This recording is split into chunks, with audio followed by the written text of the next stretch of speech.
राधे कृष्णा हरे कृष्णा। कैसे हो साथियों? आशा है ठाकुर जी की कृपा से आप सभी का सब परिवार मंगलमय होगा। साथियों, आज फिर मैं आपके लिए लेकर के आया हूँ हमारे कान्हा जी के एक और अनन्य भक्त की अद्भुत कथा, जिसे सुनने के बाद आपका रोम रोम खिल उठेगा।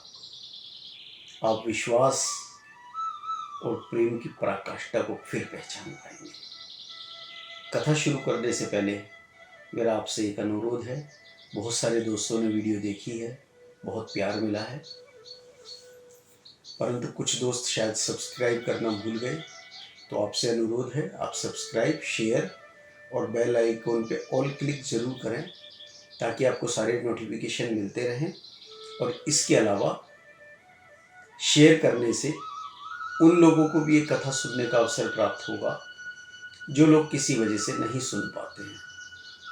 शायद किसी को मेरा तरीका पसंद आ जाए और उसकी भक्ति कान्हा जी के श्री चरणों में उसका विश्वास और अटूट हो जाए। तो कथा शुरू करते हैं। कथा द्वापर युग के महाभारत काल की है। आपने इस कथा का एक भाग सुना हुआ भी होगा, जो लोग हम अक्सर अपने भोग के अंदर कहते हैं। श्री विदुर जी का किस्सा आता है। लेकिन विदुर जी के घर जो साग रोटी खाई, वो किस्सा सबको पता है। लेकिन उससे पहले का एक वृतांत, उसी वक्त का उससे पहले का वृतांत भी है, जो मैं आपको सुनाता हूँ। ये वृतांत विदुरानी के बारे में है, विदुर जी की धर्मपत्नी। साथियों, विदुर जी की धर्मपत्नी विदुर जी से भी बड़ी कान्हा जी की भक्त थी। बहुत प्रगाढ़ भक्त थी, बहुत प्रेम करती थी, अतः प्रेम करती थी। जैसे विदुर जी तो परम ज्ञानी थे, वो प्रेम करते थे, सब चीजों को जानते थे, विश्वास करते थे। लेकिन विदुरानी तो एक सामान्य इंसान थे, बावजूद इसके एक प्रगाढ़ प्रेम था अपने कान्हा के प्रति। हुआ यूं, जब श्री कृष्ण जी हस्तिनापुर पधारे तो प्रातः काल का वक्त था। श्री कृष्ण जी ने इच्छा जताई भीष्म पितामह, धृतराष्ट्र वगैरह सबसे मिलने के बाद कि कुंती बुआ से मिलकर के आते हैं, जो कि विदुर जी के साथ रहती थी। साथियों, यहाँ कुंती बुआ से मिलने जाना तो एक कारण था, सच पूछो तो एक बहाना था। असल में तो अपने भक्तों को दर्शन देने जाना था। ऐसे ही हैं हमारे ठाकुर, याद रखना। कभी कोई मौका जाने नहीं देते अपने भक्तों को खुश करने का, उनको कुछ देने का कोई भी मौका नहीं जाने देते। वो विदुर जी के द्वार पर पहुंचे, उन्होंने आवाज लगाई। संयोगवश विदुरानी को छोड़कर घर में कोई नहीं था। कुंती जी भी वहां पर नहीं थी और विदुर जी भी नहीं थे, और विदुरानी स्नान कर रही थी। जैसे ही कान्हा जी ने आवाज लगाई, वो आवाज जैसे विदुरानी के कान में आई, तुरंत पहचान गई, एक पल में पहचान गई कि नाथों के नाथ जगन्नाथ की आवाज है, मेरे परम पिता परमेश्वर की आवाज है, सृष्टि के निर्माता की आवाज है। और वो स्नान घर से ऐसे निकल के भागी जैसे जीवात्मा प्राण को छोड़ के जाती है। सुध बुध खो दी, सुध बुध इस कदर खो दी कि स्नान जिन वस्त्रों में कर रही थी, उन्हें बदले बिना ही द्वार खोलने के लिए चल पड़ी। साथियों, ये प्रेम की पराकाष्ठा होती है। कोई और होता तो उन्हें आवाज लगा के कहती तनिक ठहरो, लेकिन जगत पिता को, नाथों के नाथ को कहना चाहती भी तो कहती कैसे, क्योंकि ये मन, ये आंखें, ये भी गवाही नहीं देता। हमें देर नहीं होनी चाहिए उनके दर्शनों में। ये आत्मा अपने उस परमात्मा से मिलने जा रही है। विदुरानी ने द्वार खोले, सामने श्री कृष्ण जी की आंखों में देखकर भाव विभोर हो गए, आंखों से अश्रुओं की धारा बहने लगी। उधर हमारे नारायण, उन्होंने देखा, वो भी प्रेम से अभिभूत हो गए। कुछ पल दोनों एक दूसरे को देखते रहे।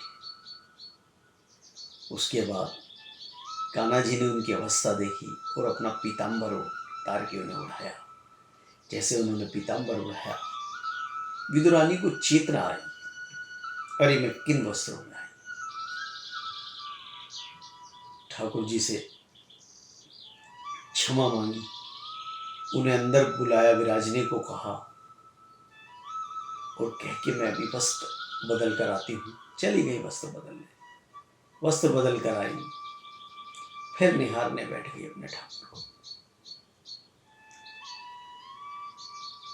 देखने की ललक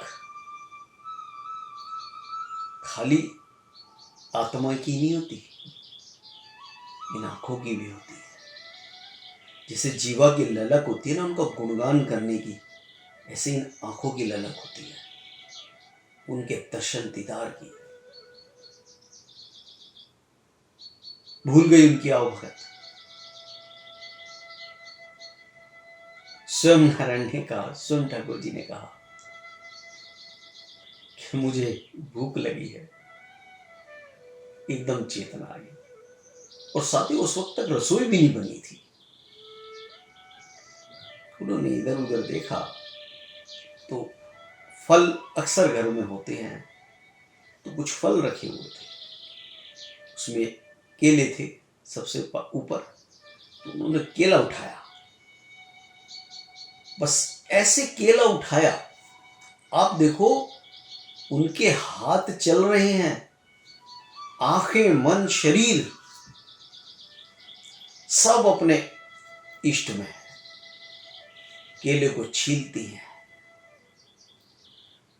छीलने के बाद गूदा और छिलका दोनों अलग अलग हाथों में बढ़ाती हैं अपने नारायण की तरफ छिलका, और गूदा रख देती है जहां छिलका रखना है। साथियों, यहां देखने वाली चीज यह है, उस परमपिता परमेश्वर का प्रेम देखिए आप, हमारे ठाकुर का प्रेम देखिए। उन्हें क्या नहीं दिख रहा, ये तो आप भी मानोगे ना कि उनसे कुछ भी अनुभूति नहीं। छिलका उनकी तरफ आया, वो चाहते तो कह सकते थे कि नहीं छिलका, ये क्या कर रहे हैं आप, लेकिन प्रेम, उस प्रेम के अभिभूत होकर उन्होंने भी वो छिलका लिया और उस छिलके को खाने लगे। अब आप दृश्य देखिए, विदुरानी केला छीलती हैं, गूदा छिलके की जगह रखती हैं, छिलका छाल, और छाल ठाकुर जी को देती है। वो छाल खाए जा रहे हैं, गूदा उनके पास नहीं आ रहा, लेकिन उनके हाव भाव देखो, उनका प्रेम महसूस करो, मानो उनको उसमें 56 भोग से भी अधिक आनंद आ रहा है। मानो इतना आनंद तो उनको द्वारकाधीश में भी नहीं आया, कभी मथुरा में भी नहीं आया। उन छाल के अंदर उनको इतना आनंद आ रहा है।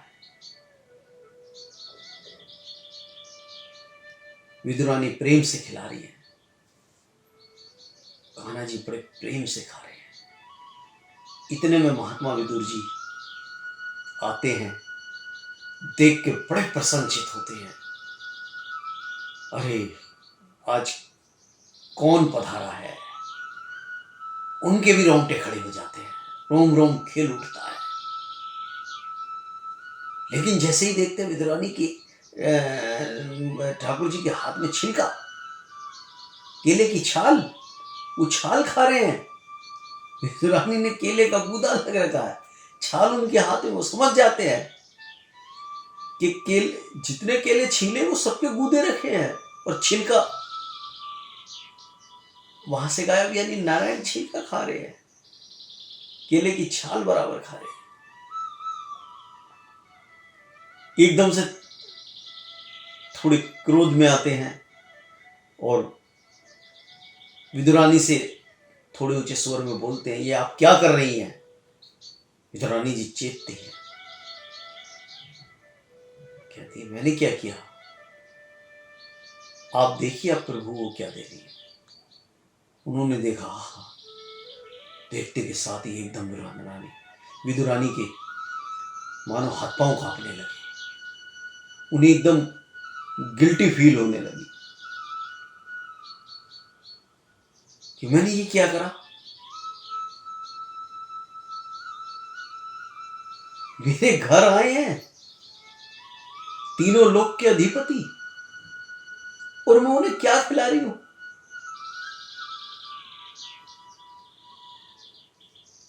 विदुर जी आगे बढ़े, उन्होंने दूसरा केला छीना, छाल अलग रखी, केले का गूदा दिया, क्षमा मांगने लगे। नारायण जी ने गूदा खाया,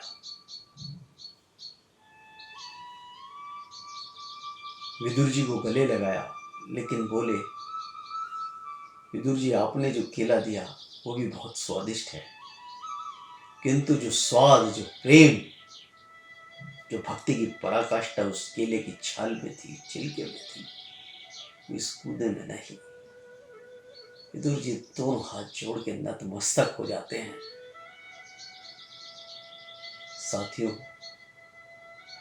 आप महसूस करो उस पल को, जब तीनों लोकों के स्वामी, इस ब्रह्मांड के रचयिता, पालन करता,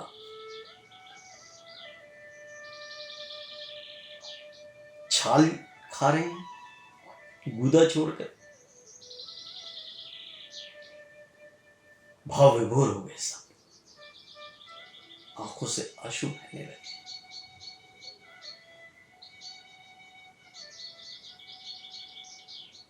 अधिपति तीनों लोक के, खाए विदुर घर छाल, स्वाद भरा था प्रेम का, छाल बना अनुराग, छाल बना अनुराग। साथियों, ऐसे हैं हमारे नारायण, ऐसे हैं हमारे ठाकुर।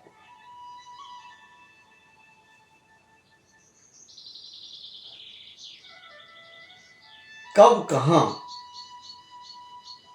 क्या लीला करते हैं ये तो उनके सिवा कोई और नहीं जानता, लेकिन ये तय है, यदि हमें उनसे प्रेम है, यदि हमें उन पर विश्वास है,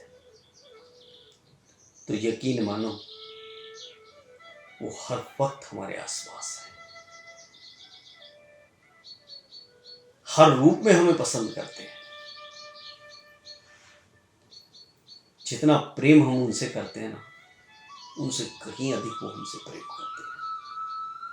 ये साक्ष्य है इस बात का। नहीं तो 56 भोग राज दरबार के छोड़कर एक दासी पुत्र महात्मा विदुर सब जानते हैं, उनको दासी पुत्र कहा जाता था। उनके घर भोजन करने नहीं जाते, उनके लिए भक्त बड़ा है, कोई संबंधी या राजा नहीं। ऐसे हैं हमारे ठाकुर। तो साथियों, अपने विश्वास को मजबूत रखो। आपसे यही कहता हूं, जब तक हमारा विश्वास मजबूत होगा, हमें अपने नारायण से जितना ज्यादा विश्वास मजबूत होगा उतना अधिक प्रेम होगा। और आपसे एक विनती है, ये तो विदुर जी का किस्सा मैंने आपको बताया, या इससे पहले माधवदास जी का या धनंजय जी का, ये तो बहुत बड़े बड़े भक्त थे। हम लोगों के साथ दैनिक कार्यों के अंदर भी बहुत ऐसे चमत्कार होते हैं। ठाकुर जी बहुत ऐसे चमत्कार बहुत लोगों के साथ करते हैं, जिनको हम लोग बहुत साक्षात महसूस करते हैं, हमें पता भी चलता है, लेकिन उसको हम सामाजिक तौर पे नहीं बता पाते।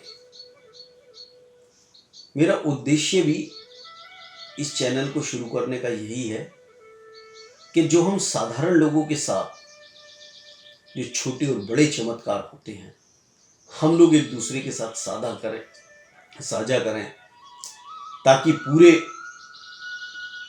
समाज के अंदर ठाकुर जी के प्रति विश्वास, आस्था, भक्ति और बढ़े, और ध्यान दे के हम उन चीज़ों को पहचानें। तो आपसे अनुरोध है, यदि आपके साथ कोई ऐसा चमत्कार, ऐसा कोई वृत्तांत हुआ है, तो अपनी ऑडियो में रिकॉर्ड करके मुझे जरूर भेजें। मैं उसको लोगों के सामने पेश करूंगा। और आपसे एक बार फिर अनुरोध है कि चैनल को सब्सक्राइब, शेयर जरूर कीजिए। हरे कृष्णा, राधे राधे।